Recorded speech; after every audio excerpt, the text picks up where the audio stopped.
एक बार की बात है, एक छोटे से गांव में अमाया नाम की एक महिला रहती थी। वह एक दयालु और अच्छी इंसान थी, जो हमेशा अपने और अपने परिवार के लिए अच्छी चीजें चाहती थी। अमाया के पास एक प्यारा पति और एक खूबसूरत बेटी थी, लेकिन उसकी सास शांति उसके प्रति बहुत अच्छी नहीं थी। शांति अक्सर घटिया बातें कहती थी और अमाया को दुखी करती थी। एक दिन जब अमाया बाजार में घूम रही थी, तो उसे एक विशेष दुकान मिली। दुकानदार एक बूढ़ा और बुद्धिमान व्यक्ति था। अमाया ने उससे कहा कि वह खुश रहना चाहती है और चाहती है कि उसके साथ अच्छी चीजें हों, भले ही उसकी सास निर्दयी थी। दुकानदार मुस्कुराया और उसे एक अनोखी साड़ी दिखाई। उन्होंने कहा कि यह जादुई साड़ी है और यह उसके जीवन में सौभाग्य और खुशियां लाएगा।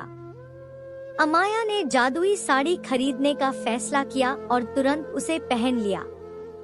जब अमाया ने जादुई साड़ी पहनना शुरू किया तो चमत्कार हो गया।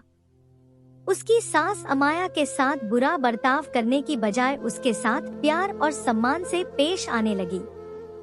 अमाया बहुत खुश थी क्योंकि उसकी सास उसकी सबसे बड़ी समर्थक और सबसे अच्छी दोस्त बन गई थी। गांव के लोग इस बदलाव को देखकर आश्चर्यचकित रह गए। जादुई साड़ी की वजह से अमाया के परिवार में खुशियां आने लगी। गांव बहुत अच्छी जगह बन गया और अमाया का पति सफल हो गया। उनका घर हमेशा प्यार से भरा रहता था और सभी का आपस में मिलजुल रहता था। अमाया की बेटी एक प्यारे और देखभाल करने वाले घर में बड़ी हुई और वह बहुत खुश थी।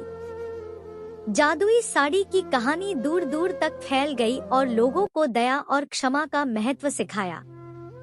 अमाया बहादुरी का प्रतीक बन गई और उसने सभी को दिखाया कि दयालु होने से बड़ा बदलाव आ सकता है, चाहे चीजें कितनी भी कठिन क्यों न लगे।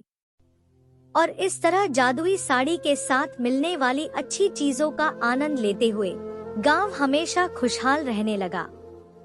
साड़ी ने न केवल अमाया की जिंदगी बदली, बल्कि एक महत्वपूर्ण सबक भी सिखाया कि प्यार और क्षमा मुश्किल समय में भी खुशी और चमत्कार ला सकती है।